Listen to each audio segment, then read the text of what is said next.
Londonderry is without doubt one of Northern Ireland's most interesting cities, with a history and culture that's well worthwhile spending time to understand. It's also one of those places that's a delight to walk through, to get a real feel for the place. Walking tours are really popular across Ireland's major cities, but the walking tour with Martin McCrossan is considered the best in all of Ireland. Martin has been running tours for over 40 years, and they are a great way to get to know the history of Derry.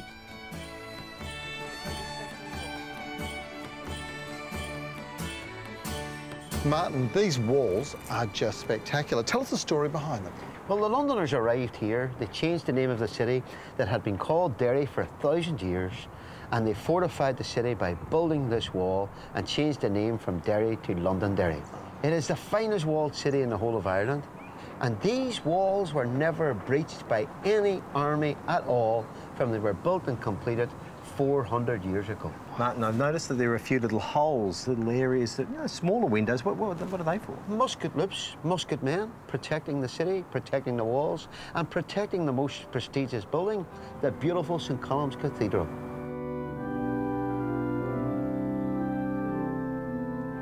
Martin, this is a magnificent church. Can you tell us about it? It's actually Yes. It's a cathedral. Well, it's actually a church and a cathedral, believe it or not. Gifted as a church, but it has served us both. But when the Londoners started to build the wall, they made the city a promise that they kept. And that promise was that they would come back and they would build the city the finest church and cathedral ever known. This is a huge mortar shell, fired into the city by King James's men. When it arrived, it didn't have that huge bomb or noise that was expected. It was hollow in the middle, as you can see. And in that hollow, instead of gunpowder, there was a note. And that note was the terms of surrender from the Catholic forces of King James, telling them to open the gates. Wow. As you know now, they did not open the gates. We always claim it was us that got the first facts ever said.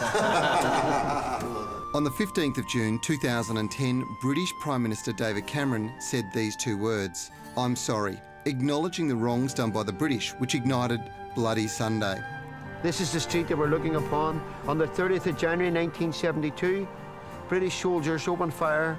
They discharged 108 live bullets and they shot dead 14 people on our streets.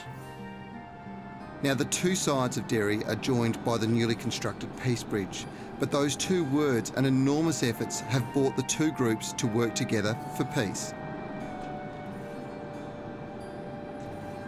Any Australian coming here to Derry, can they get in contact with you? If you go onto my website, Martin McCrossan, DerryCityTours.com, you'll pick me up. I'm the easiest man found. If Will Ferrell can find me, Susan Boyle can find me, you'll find me. Thanks, Martin. Good Thank you on you, so mate. much. Thank you very much. Great. That was really enjoyable. Thank you very much.